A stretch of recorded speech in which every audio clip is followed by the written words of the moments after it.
নমস্কার বন্ধুরা, কেমন আছেন আপনারা সবাই? আশা করি আপনারা সবাই সুস্থ আছেন, ভালো আছেন। সিট্রি ব্লগে আপনাদের সবাইকে আরেকবার স্বাগত। আজকের রেসিপিটা অনেক পুরনো, জানেন?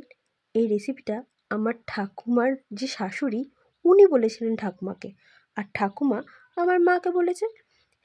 এই রেসিপিটা যেরকম দেখতে সুন্দর, সেরকম খেতেও জানেন দুর্দান্ত।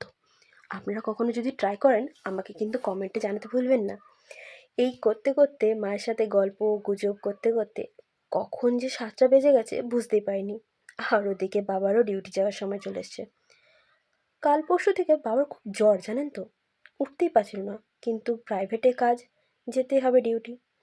এই গাছটা জানেন তো আমাদের বাড়ির আম গাছ, খুব ভালো ফল দেয়, কিন্তু এবছর জানেন মুকুলই আসেনি। কে জানে কি হয়েছে। এদিকে বাবা স্কুটি প্রতিদিনের মতন আজকেও চালু হচ্ছে না। প্রতিদিনই তাই হয়।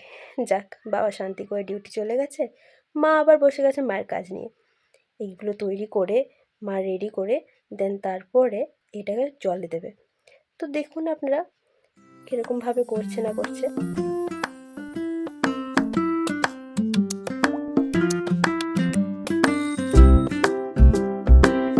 এদিকে মা গ্যাসের মধ্যে জল বসিয়ে দিয়েছে ফোটার জন্য।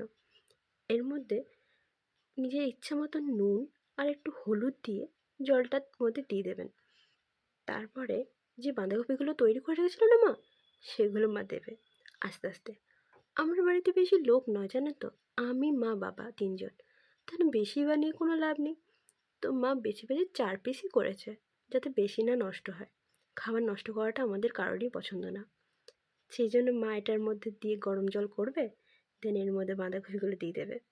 দেন এটা যতক্ষণ ফুটবে, তারপরে আপনাদেরকে আজকে একটা জিনিস দেখাবো, জানেন তো। আর হ্যাঁ, আর একটা কথা, কালকে আমার চ্যানেলে অনেকজন সাবস্ক্রাইব করেছেন আর অনেকজন দেখেওছেন। যারা সাবস্ক্রাইব করেছেন, লাইক করেছেন, কমেন্ট করেছেন, তাদেরকে অসংখ্য ধন্যবাদ আমি মন থেকে জানাচ্ছি। এত ভালো লেগেছে আমি বলতে পারবো না। এদিকে ওটা ফুটেও গেছে, মা আরও করে নিয়েছে। এবার এটা জল ঝরতে দিয়েছি।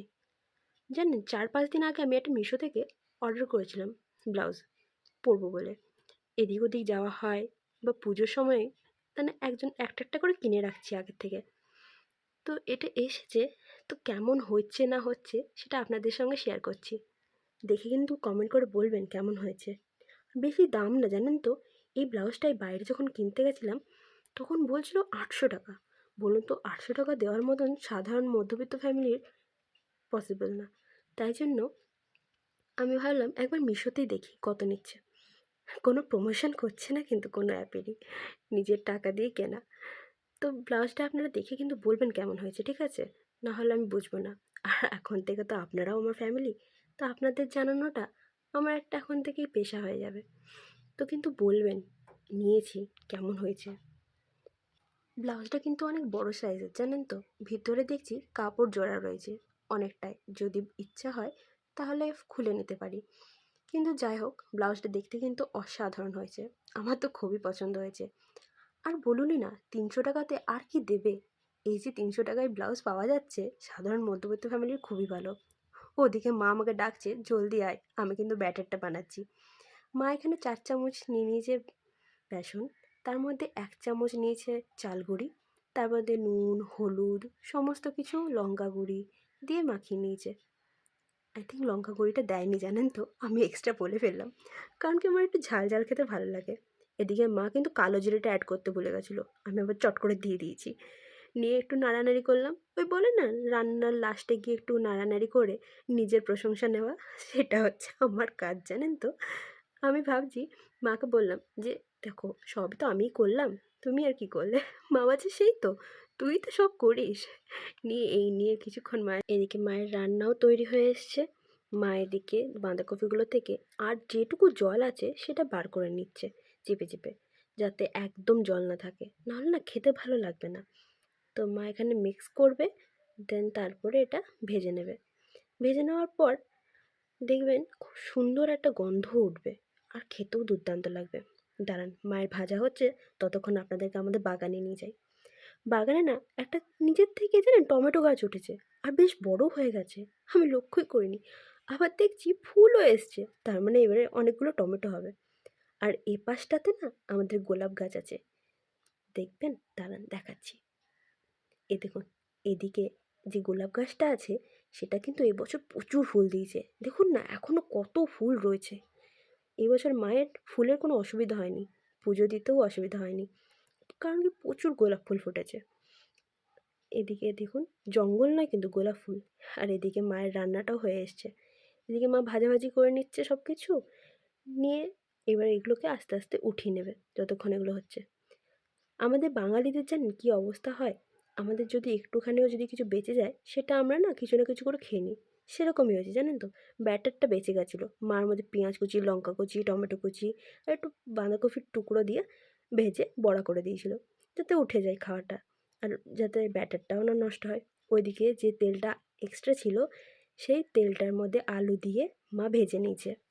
যে ব্যাটারটা ছিল সেটা দিয়েই বড়াটা হয়েছে। দুর্দান্ত খেতে হয়েছে জানেন তো। ওইদিকে আমার ভাত বসিয়েছিল, তাই আমাকে বললো একটু আলুটা নাড়।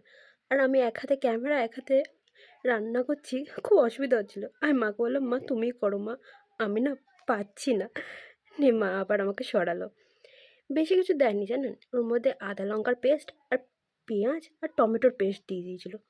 দেন তারপরে নাড়ানাড়ি করে ঠিক করে ঢাকা দিয়ে রেখে দিয়েছিল। কিছুক্ষণ পর ওর মধ্যে সমস্ত কিছু আস্তে আস্তে অ্যাড করে, জিরে, আদা, শুকনো লঙ্কা।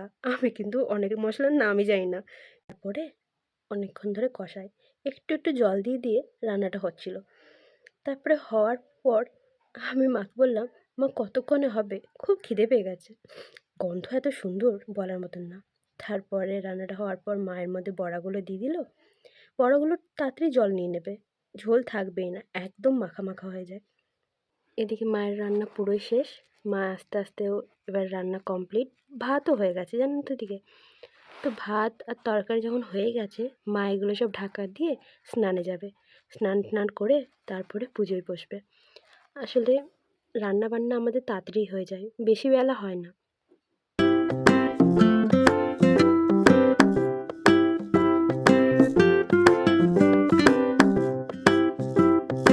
দেখুন, বলতে বলতে মাও স্নান করে ঠাকুরের পুজোয় বসে গেছে। আমরা এই সিংহাসনটা দুদিন আগে নিয়েছি। কেমন হয়েছে কমেন্টে কিন্তু জানাতে ভুলবেন না। আর আজকের মতন ব্লগটা আমি এখানেই রাখলাম। আশা করি ভালো লেগে থাকলে লাইক, শেয়ার, সাবস্ক্রাইব করবেন। আর অবশ্যই কমেন্টে জানাবেন যে কেমন হয়েছে, না হলে তো আমি বুঝবো না। আশা করি আপনারা সবাই সুখে থাকবেন, ভালো থাকবেন।